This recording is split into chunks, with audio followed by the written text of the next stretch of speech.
Just like its name says, NATO is a North Atlantic organization. Here's the Atlantic, and all of these blue flags represent NATO countries. The whole reason that the organization came together in the first place was to protect against possible threats from the Soviet Union, and it's now protecting against Russia. But lately, NATO has been ramping up partnerships on the other side of the world in the Pacific, and challenges from China are the big reason why.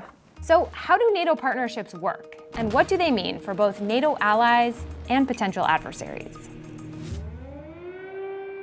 Just weeks before Russia launched its full-scale invasion of Ukraine, Presidents Xi Jinping and Vladimir Putin held a summit. They released this joint statement, which made headlines around the world. They declared that the friendship between the two states has no limits. And they said that the sides oppose further enlargement of NATO and call on the North Atlantic Alliance to abandon its ideologized Cold War approaches. Russia and China see NATO expansion as a huge threat. Уже сейчас, по мере расширения НАТО на восток, ситуация для нашей страны с каждым годом становится все хуже и опаснее. 北约应当做的是放弃冷战思维和意识形态偏见。 But ever since Russia launched its full-scale invasion of Ukraine just weeks after that statement was put out, NATO has gotten both bigger and stronger. Not only did Russia's neighbors, Finland and Sweden, move to join the alliance, but some of the countries in China's backyard moved to strengthen their relationships with NATO too. I'm talking about the Pacific: South Korea, Japan, New Zealand, and Australia. While they aren't seeking full membership, they worry that what's happening in Ukraine could also happen here, in Taiwan, the self-ruled island that Beijing claims as part of China and has threatened to take by force. Taiwan is tiny, but it produces a majority of the world's advanced semiconductors. Those are the microchips that power our electronics, our cars, our medical devices, basically our whole lives. And a war over Taiwan could devastate economies no matter where they're located in the world. And that's why we keep hearing the NATO Secretary General say this. Security is not regional, security is global.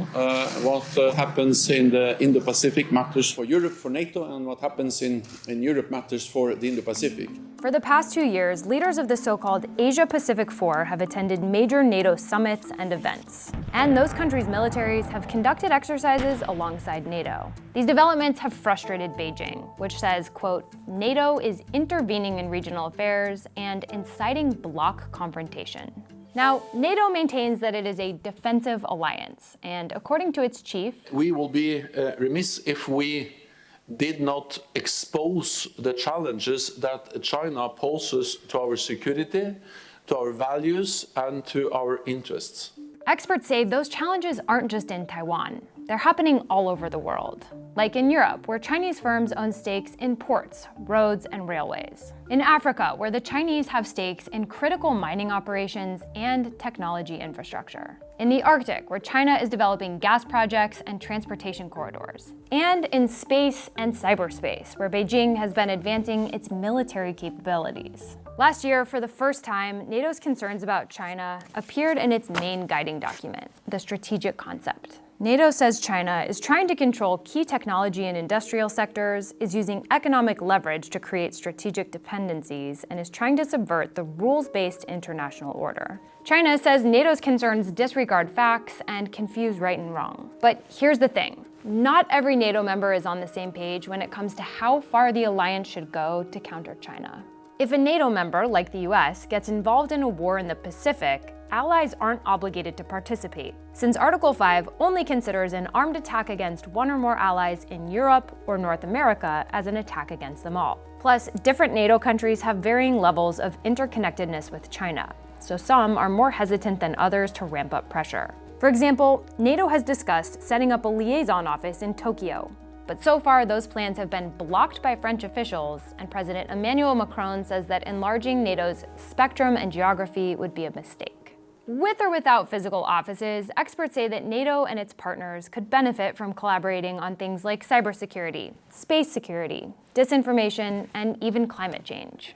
But when it comes to a potential war over Taiwan, would NATO members and partners send aid like they have to Ukraine, or perhaps get more involved in the fight? Their possible role remains a major question and is something that the United States is still trying to work out. The defense of freedom is not the work of a day or a year. It's the calling of our lifetime, of all time.